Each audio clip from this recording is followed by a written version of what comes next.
अर्थी पर लेटी हुई अपनी पत्नी की मांग भरते समय पति की आंखों से आंसू थमने का नाम नहीं ले रहे थे।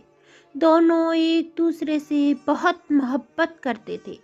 उन्होंने साथ जीने मरने की कस्में खाई थी, लेकिन आज उसकी पत्नी उसे अकेला छोड़कर हमेशा के लिए विदा हो चुकी थी।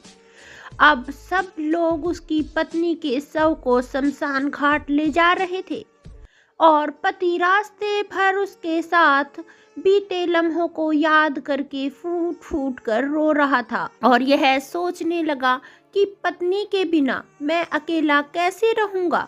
उसने अपनी पत्नी से कहा, बेटी की शादी हो गई है और बेटा भी अपनी पत्नी के साथ दूर रहता है। अब तुम ही बताओ मैं कैसे तुम्हारे बिना रहूंगा। तुम हमेशा कहा करती थी कि मैं सुहागन ही मरना चाहती हूँ और मेरे मरने के बाद मेरी मांग जरूर भरना। आज मैंने तुम्हारी यह आखिरी ख्वाहिश भी पूरी कर दी है। पत्नी का चेहरा देखकर फूट फूट कर रोने लग रहा था। अचानक वह पत्नी के पास रोते रोते एकदम शांत और ठंडा पड़ गया और उसका रोना भी थम गया। यह देख वहाँ मौजूद सभी लोग घबरा गए। उनका बेटा घबरा कर पास आया और बोला, उठो पापा उठो। लेकिन बार बार कहने पर जब उन्होंने कोई जवाब नहीं दिया तो बेटे की भी चीख निकल गई और जोर जोर से रोने लगा। लेकिन अब पिता तो अपनी पत्नी के पास हमेशा के लिए जा चुके थे।